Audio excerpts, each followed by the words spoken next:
സൗദിയിലെ ഖഫ്ജിയിൽ ജോലിക്കിടെ അപകടത്തിൽപ്പെട്ട മലയാളി യുവാവ് മരിച്ചു. എറണാകുളം ചെല്ലാനം സ്വദേശി എഡ്വിൻ ഗ്രേസിയാണ് മരിച്ചത്. ഓഫ്ഷോർ റിഗിൽ ജോലി ചെയ്യവേ കപ്പലിലാണ് എഡ്വിൻ അപകടത്തിൽപ്പെട്ടത്. നൌഷാദ് ഇരിക്കൂർ ചേരുന്നുണ്ട് വിശദാംശങ്ങൾ നൽകാനായി. നൌഷാദ്, എങ്ങനെയാണ് അപകടം ഉണ്ടായത്? എപ്പോഴായിരുന്നു? ഇത് കഴിഞ്ഞ ദിവസമാണ് അപകടം സംഭവിച്ചത്.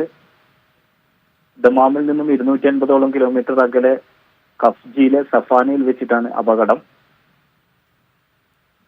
എറണാകുളം ചെല്ലാനം സ്വദേശി പള്ളിക്കത്തയിൽ വീട്ടിൽ എഡ്വിൻ ഗ്രേസിസ് ആണ് ജോലിക്കിടെയുണ്ടായ അപകടത്തിൽ മരണപ്പെട്ടത്. എഡ്വിൻ 1 വർഷം മുമ്പാണ് സൗദിയിൽ ജോലിക്കായിട്ട് എത്തിയിരുന്നത്.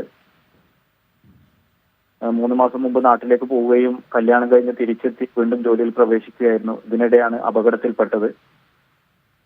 മൃതദേഹം നടപടികൾക്കായിട്ട് സഫാനയിലെ ജനറൽ ആശുപത്രി മോർച്ചറിയിലേക്ക് മാറ്റിയിട്ടുണ്ട്. ബന്ധുക്കൾ എംബസിയുമായി ബന്ധപ്പെട്ടിട്ട് നിയമ നടപടികൾ പൂർത്തീകരിച്ചു വരികയാണ്. എത്രയും പെട്ടെന്ന് നടപടികൾ പൂർത്തിയാക്കി മൃതദേഹം നാട്ടിലേക്ക് കൊണ്ടുപോകുമെന്നാണ് ബന്ധുക്കളും അവരുമായി ബന്ധപ്പെട്ട ആളുകളും അറിയിച്ചിട്ടുള്ളത്.